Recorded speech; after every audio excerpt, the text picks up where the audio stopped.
November is going to be so super busy that I just needed a super simple setup for myself this month, so I opted to use a coordinating washi tape set from the washi tape shop.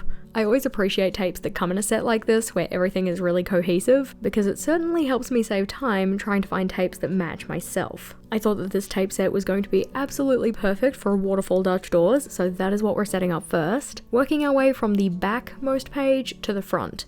Mainly because the last page is going to be the one that doesn't get trimmed down at all, whereas the ones before it get trimmed down a little bit more, effectively so that we can see all of those washi tapes that I'm going to run along the edge of the page when looking at the first spread in the setup. Now, one of the things that I'm very particular about when it comes to my waterfall Dutch doors is making sure that there's no white space or gap between one page and the next. A trick that I found really useful for making sure that that wasn't a problem is leaving a little bit of the tape hanging out either side of the page when I lay it down. This means that when I flip to the page that comes before it, I can see that tape poking out either side and know where I need to put the next piece. To make sure that the tape is super straight, I just line this up with the dot grid that's already on the page, and using this tape hanging out the side trick is certainly going to be my go-to when making waterfall Dutch doors in the future. If you haven't come across waterfall Dutch doors before, we do have a separate video that's a bit more instructional than what I'm doing here, but it's a really fun decorative feature that you can include in your setups to bring in a little bit more visual interest. Now, as said, I'm very much in a busy season right now, so I wanted to make sure that this setup was kind of as quick as I could possibly make it, which you would think that setting up these waterfall Dutch doors is probably not the best way to make a setup quick, but from laying down the first tape to the final trimmings of the page, this one only took 7 minutes to set up.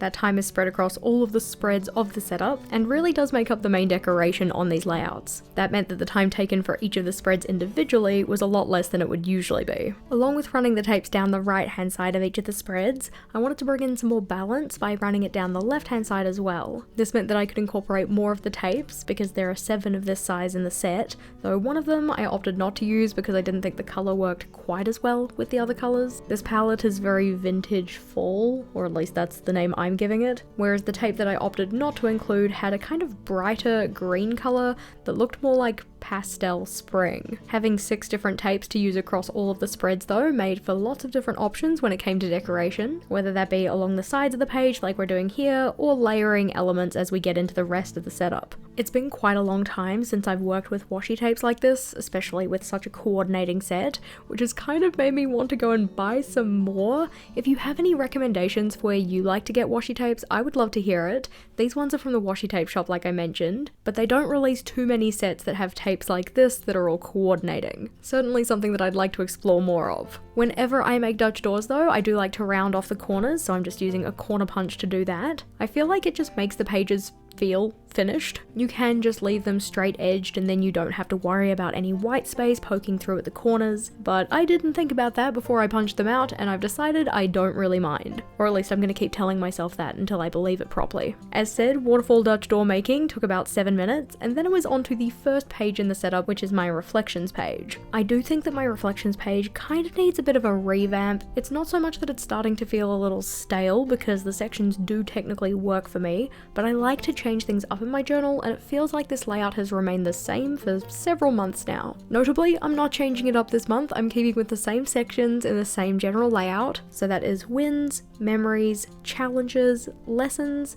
needs, and things to try. The needs and things to try are more specifically for the next month, so thinking about the things I might need to set up in my journal to help me be as productive as possible, or effectively do whatever it is I want my journal to help me do, which at the moment is kind of just trying to take care of myself in this busy season. Here you can see I'm just putting in a second line highlight for each of those sections. I find that this helps with the readability of the layouts and also brings some more colour into the pages. But for the titles, I'm not going to be handwriting those, I've instead printed them off on washi sticker paper. This is fast becoming one of my favourite journal techniques, mainly because it means I don't have to try and do a whole bunch of complicated lettering. I can have lettering that goes across the entire of the month looking very consistent, very cohesive, and use lettering styles that if I tried to do them by hand would take me a very long time. For this lettering style, I wanted something that was kind of antique, kind of vintage looking, and in particular I really liked how the G looked in this one. For instance, in the words working and bingo. As said, these are all just printed onto washi sticker paper, which is linked in the description box, and I cut them out with a craft knife, but my craft knife has a new blade. It is very sharp, so I definitely cut through the paper quite a few times before I started applying much less pressure. In sticking those headers into the layout though, I wasn't very careful about considering any of the hanging letters and whether they'd get in the way of the first line of text when I go to actually fill in the layouts. Of course, that's not really a problem right now because I'm not filling anything in. This is a reflection for the end of the month, but I might just need to be a little bit careful when I go write in my text to make sure that the spacing allows for those hanging letters. In particular, the G in challenges and the Y in try. I do think the font is cute though, so I'm not sad about it. The final touch on this page was just adding in some washi tape, and as said, the actual setup itself, super simple. So from first touch of the pen to the final sticking ends of the washi tape, this one took about 4.5 minutes. Yes, that doesn't include the waterfall Dutch door making, but compared to some of the other setups that I've had in this journal, that is barely any time at all. The next layout I'm working on is my working on page. I could have worded that better, but anyway, it'll have the typical sections of actions list, projects list, and a task list. This is effectively like a dashboard or a one-stop shop for any of the things that I'm hoping to achieve throughout the month, whether they be related to my goals, other project areas, or just general tasks that I've been putting off and I really want to try and get done this month in particular. Again, for readability and because I like the way it fills the page, we're doing that second line highlight, and to keep everything cohesive, I'll be using those printed headers again as well. I've been finding my working on page for this month in particular worked super well, mainly because I made a very conscious effort to get in before the month started and fill everything in. I'm very much the kind of person who finds that if I don't have my journal ready to go when the month starts, I feel like I'm just starting on the back foot, and although I know you can start at any time, I still struggle to kind of get caught up. I'm very much intending on making sure that this page is completely filled in, or like as filled in as I can have it, before we start November, or in my case that'll be on the 28th of October because I don't really plan in months anymore,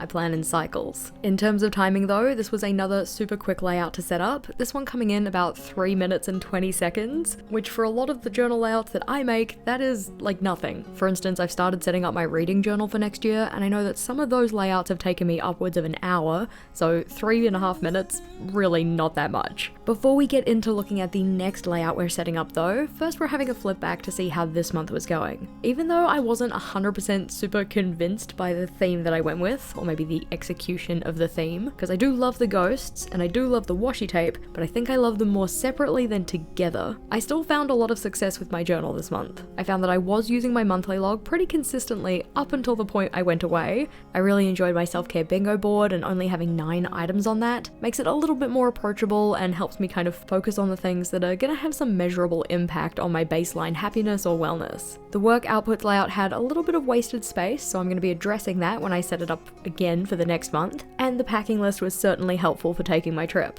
And while I did super love my daily logs, I found that sometimes I was a little inconsistent on the spacing between them, and I did get a little bit sick of having to rule the boxes around them.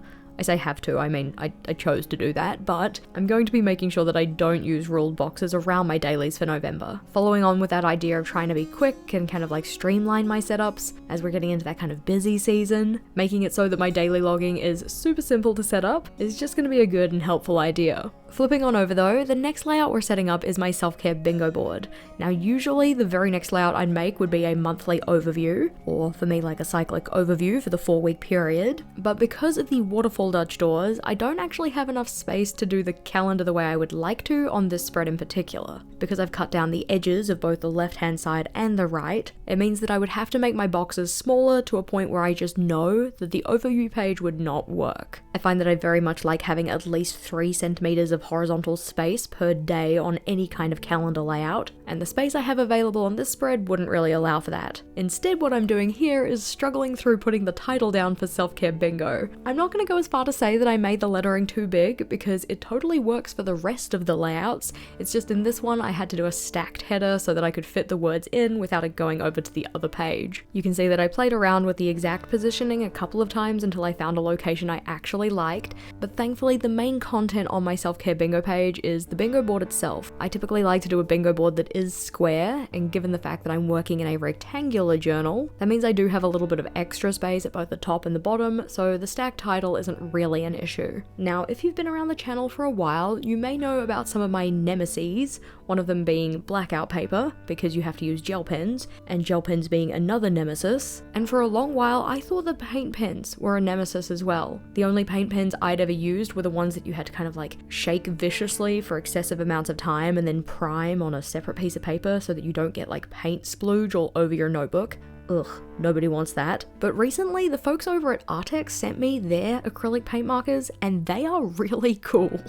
They have a brush tip, you don't have to shake them or prime them, so I was very excited to try them out. So I decided to pick out a couple of colors that matched the tapes that I was using fairly well and use them in the setup too. According to the box, they are water-based with a brush tip, bright and opaque, and available on different surfaces. I assume that means that they show up well on different surfaces. So far, I've only tested them on white paper, but I've been impressed so far. As said, I think that the part that I really just like is not having to shake them and prime them, mainly because any tool that I'm using that makes my journaling take longer is usually something I don't want to use. Now, that being said, I did go in and mask the page so that I could get very crisp lines of color, and that does take a little bit of extra time, but that's because I'm a persnickety biscuit and I know I will not like how my edges will look if the edges aren't crisp. Especially because with the tape that I've used, laying that down alongside the dot grid, the edges of those are very straight, so I wanted to make sure that everything matched and I had straight edges on my box as well. In terms of the color I used for this one, this was pen number 53, but I've got all of the pens that I used and their specific colors listed in the description box. Oftentimes when I use this masking trick to get crisp edges on my page, I get two kinds of comments. One being, oh, that's an awesome idea, I haven't thought of that, and the other being, oh my god, why are you wasting that washi tape, this is ridiculous. When it comes to which tapes I use to do this masking trick, it's always tapes that I know I'm not going to use in my journal anyway. I still want them to get some kind of use, I don't want to just bin them, and I do try and destash them on my friends first, because if they like the design, I'd rather they had it. But any of the ones that don't stick super well to the page, and I don't really like the designs of, those ones get designated to be masking tapes. By picking out the tapes that don't stick to the page very well, it means that 1, they were never going to be all that useful in my journal anyway, and 2, it means that I can remove them from the page without actually ripping my notebook paper, which is very important when doing this masking trick. Here's me just being very pleased that I didn't have any bleed through or ghosting onto the other side of the page. I'm always very worried with using paint markers for that reason, but these ones have held up in the journal quite well. The final touch on this layout was to add some decorative tape to the bottom.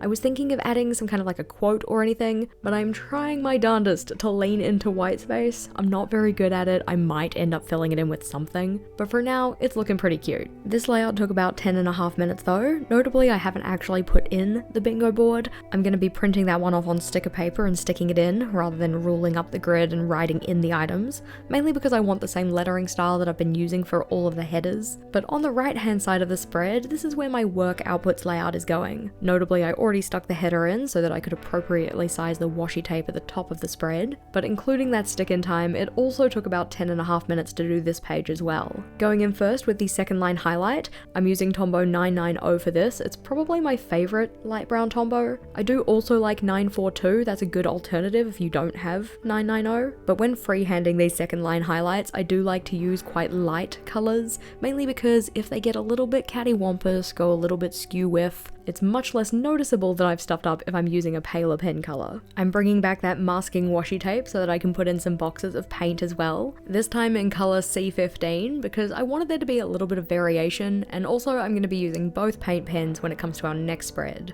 In terms of the sections that I'm going to have on this layout, as said, last month I had a little bit of wasted space, so I'm just simplifying to have 3 sections. One for memberships and things that I need to do for the team with a capital T, one for videos and all of the content that I'm going to be putting out over both November and hopefully getting prepped for December as well, and then down the bottom we have a section for newsletters. That videos box is very big because Vlogmas is coming. I am so excited. This is where we do a video per day that are on the topics of productivity, getting getting reset for the new year, journal setups, all of that good stuff. If that sounds like something you want to check out and you're not already subscribed, I do invite you to do that. We would love to have you as part of our community, and I am so excited for all of the content we have coming out in the next 2 months. Because there are multiple steps in working on and putting out the content summarized on this page, each of those sections has some highlighted columns down the right hand side. Each column represents a key stage in making the piece of content. So as I complete individual tasks for each of those outputs, I can check off underneath the relevant column to say that it's done. This means that I don't have to work on one piece to completion.